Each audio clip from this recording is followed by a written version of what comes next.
Okay, my name is Gavin Hamilton, or Gav, or any other name you want to call me. I'm a peer support worker for Yorkshire Coast and Wolds. It's a big area and we were the last area to get established. So we're still going through that early set-up period. It's great to meet the clinicians who are working with me, and I'll learn a lot from them. My mental health side of it, when I was about 39, I was doing an HNC in business admin, and then I did an HNC in healthcare. And my wife and I were trying to conceive. To cut a long story short, I went through a whole stack of tests and examinations and MRIs and whatnot, and they discovered that it was called Klinefelter syndrome. And that's a genetic condition. It's caused by having an extra X chromosome. And how it affects me is in short-term memory. Subsequently, I normally carry notes. So I'm doing everything off the cuff now, which I'm not used to. So anyway, I got this Klinefelter syndrome, and it's an inability to have children. So we never thought too much of it after that. And then I did a BSc in occupational therapy and became an occupational therapist. And during my first year of occupational therapy, my supervisor noticed that I had memory problems. So I was sent home on garden leave, and I was investigated for prostate cancer, for bladder cancer, bowel cancer, all that kind of stuff. And I went through a whole stack of mental health assessments, and I dealt with the psychology department. And eventually it was decided that I didn't have memory problems, and I was reinstated. Anyway, I felt embarrassed and humiliated. So I resigned, and I got another job in England, also doing OT, and the same thing happened again there. And I was assessed by neuropsychologists and whatnot, and they said I had a memory problem, so I couldn't do OT. But during this time, I ran out of money, I ran out of savings, and I became homeless. And I returned to Scotland, and I lived in this old touring caravan, and it didn't have anything other than just a bench. There was no cooker, no sink, no nothing. And I was going through a lot of tests at the time for this Klinefelter syndrome.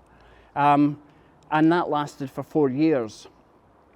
And eventually my housing officer said, look, it's beneath human habitation, and you're now no longer living there.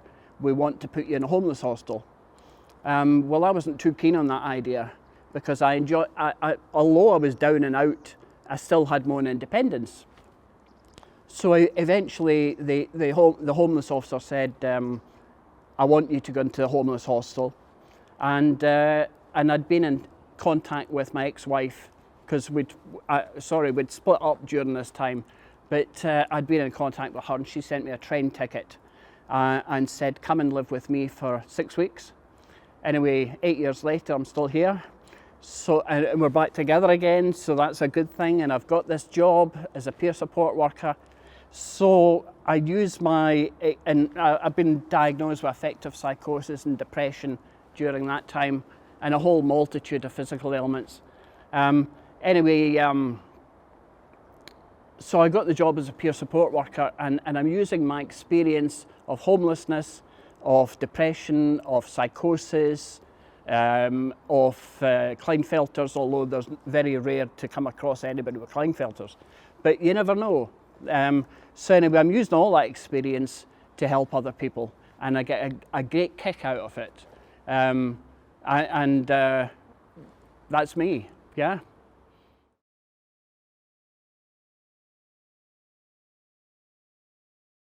It helps a great deal, because I attempted suicide a number of times, and so you sit down with a client and they tell you that they've had suicidal ideation, they've attempted suicide, and I can sit there without any emotion and say, okay, I've actually been there.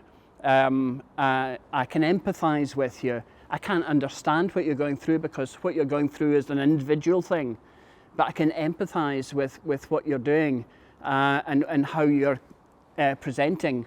For instance, depression or psychosis even. Somebody comes into me and says, well, I'm hearing voices, and I can say to them, look, mate, I know how you're feeling there.